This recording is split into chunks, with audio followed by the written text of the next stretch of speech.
अग्नि महापुराण 49वां अध्याय। मत्स्यादि दशावतारों की प्रतिमाओं के लक्षणों का वर्णन। भगवान हयग्रीव कहते हैं, ब्राह्मण, अब मैं तुम्हें मत्स्य आदि 10 अवतार विग्रहों का लक्षण बताता हूँ। मत्स्य भगवान की आकृति मत्स्य के समान और कूर्म भगवान की प्रतिमा कूर्म कच्छप के आकार की होनी चाहिए। पृथ्वी के उद्धारक भगवान वराह को मनुष्याकार बनाना चाहिए। वे दाहिने हाथ में गदा और चक्र धारण करते हैं। उनके बाएं हाथ में शंख और पद्म शोभा पाते हैं, अथवा पद्म के स्थान पर वाम भाग में पद्मा देवी सुशोभित होती हैं। लक्ष्मी उनके बाएं कूर पर कोहनी का सहारा लिए रहती हैं। पृथ्वी तथा अनंत चरणों के अनुगत होते हैं। भगवान वराह की स्थापना से राज्य की प्राप्ति होती है और मनुष्य भवसागर से पार हो जाता है। नरसेनी का मुंह खुला हुआ है। उन्होंने अपनी बाईं जांघ पर दानव हिरण्यकशिपु को दबा रखा है और उस दैत्य के वक्ष को विदीर्ण करते दिखाई देते हैं।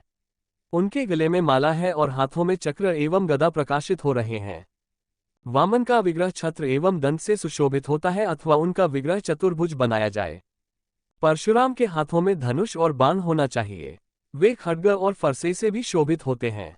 श्री रामचंद्र जी के श्री विग्रह को धनुष, बाण, खड्ग और शंख से सुशोभित करना चाहिए, अथवा वे द्विभुज माने गए हैं। बलराम जी गदा एवं हल धारण करने वाले हैं, अथवा उन्हें भी चतुर्भुज बनाना चाहिए। उनके बाएं भाग के ऊपर वाले हाथ में हल धारण करावे और नीचे वाले में सुंदर शोभा वाली शंख, दाएं भाग के ऊपर वाले हाथ में मुसल धारण करावे और नीचे वाले हाथ में शोभायमान सुदर्शन चक्र। बुद्ध देव की प्रतिमा का लक्षण यूं है।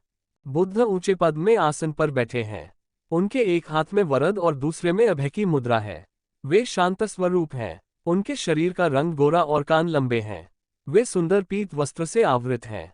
कल्कि भगवान धनुष और तूनीर से सुशोभित हैं। मलेच्छों के सहों में लगे हैं। वे ब्राह्मण हैं, अथवा उनकी आकृति इस प्रकार बनावे वे घोड़े की पीठ पर बैठे हैं और अपने 4 हाथों में खड्ग, शंख, चक्र एवं गदा धारण करते हैं। ब्राह्मण, अब मैं तुम्हें वासुदेव आदि 9 मूर्तियों के लक्षण बताता हूँ। दाहिने भाग के ऊपर वाले हाथ में उत्तम चक्र ये वासुदेव की मुख्य पहचान है। उनके एक पार्श्व में ब्रह्मा और दूसरे भाग में महादेव जी सदा विराजमान रहते हैं। वासुदेव की शेष बातें पूर्ववत हैं। वे शंख अथवा वरद की मुद्रा धारण करते हैं। उनका स्वरूप द्विभुज अथवा चतुर्भुज होता है। बलराम के 4 भुजाएं हैं। वे दाएं हाथ में हल और मुसल तथा बाएं हाथ में गदा और पद्म धारण करते हैं। प्रद्युम्न दाएं हाथ में चक्र और शंख तथा बाएं हाथ में धनुष बाण धारण करते हैं, अथवा द्विभुज प्रद्युम्न के एक हाथ में गदा और दूसरे में धनुष है। वे प्रसन्नतापूर्वक इन अस्त्रों को धारण करते हैं, या उनके एक हाथ में धनुष और दूसरे में बाण है। अनिरुद्ध और भगवान नारायण का विग्रह चतुर्भुज होता है। ब्रह्मा जी हंस पर आरूढ़ होते हैं। उनके 4 मुख और 4 भुजाएं हैं। उदर मंडल विशाल है। लंबी दाढ़ी और सिर पर जटा, यही उनकी प्रतिमा का लक्षण है। वे दाहिने हाथों में अक्षसूत्र और सुवा एवं बाएं हाथों में कुंडिका और आज्यस्थली धारण करते हैं। उनके वाम भाग में सरस्वती और दक्षिण भाग में सावित्री हैं। विष्णु के 8 भुजाएं हैं।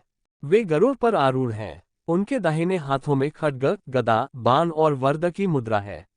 बाएं हाथों में धनुष, खेट, चक्र और शंख हैं, अथवा उनका विग्रह चतुर्भुज भी है। नरसिंह के 4 भुजाएं हैं। उनकी 2 भुजाओं में शंख और चक्र हैं तथा 2 भुजाओं से वे महान असुर हिरण्यकशिपु का वक्ष विदीर्ण कर रहे हैं। वराह के 4 भुजाएं हैं। उन्होंने शेषनाग को अपने करतल में धारण कर रखा है। वे बाएं हाथ से पृथ्वी को और वाम भाग में लक्ष्मी को धारण करते हैं। जब लक्ष्मी उनके साथ हो तब पृथ्वी को उनके चरणों में संलग्न बनाना चाहिए। त्रैलोक्य मोहन मूर्ति श्रीहरि गरुड़ पर आरूढ़ हैं। उनके 8 भुजाएं हैं। वे दाहिने हाथों में चक्र, शंख, मुसल और अंकुश धारण करते हैं। उनके बाएं हाथों में शंख, शौंक, धनुष, गदा और पाश शोभा पाते हैं।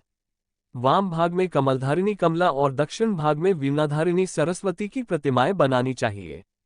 भगवान विश्वरूप का विग्रह 20 भुजाओं से सुशोभित है। वे दाहिने हाथों में क्रमशः चक्र, खड्ग, मुसल, अंकुश, पट्टिश, मुगर, पाश, शक्ति, शूल तथा बाण धारण करते हैं। बाएं हाथों में शंख, शौंक, धनुष, गदा, पाश, तोमर, हल, फरसा, दंड, छुरी और उत्तम ढाल लिए रहते हैं। उनके दाहिने भाग में चतुर्भुज ब्रह्मा तथा बाएं भाग में त्रिनेत्रधारी महादेव विराजमान हैं। जलशाय जल में शयन करते हैं। इनकी मूर्ति शेषा पर सोई हुई बनानी चाहिए। भगवती लक्ष्मी उनकी एक चरण की सेवा में लगी हैं। विमला आदि शक्तियां उनकी स्तुति करती हैं। उन श्रीहरि के नाभिकमल पर चतुर्भुज ब्रह्मा विराज रहे हैं। हरिहर मूर्ति इस प्रकार बनानी चाहिए, वह दाहिने हाथ में शूल तथा रिष्टि धारण करती है और बाएं हाथ में गदा एवं चक्र। शरीर के दाहिने भाग में रुद्र के चिन्ह है और वाम भाग में केशव के।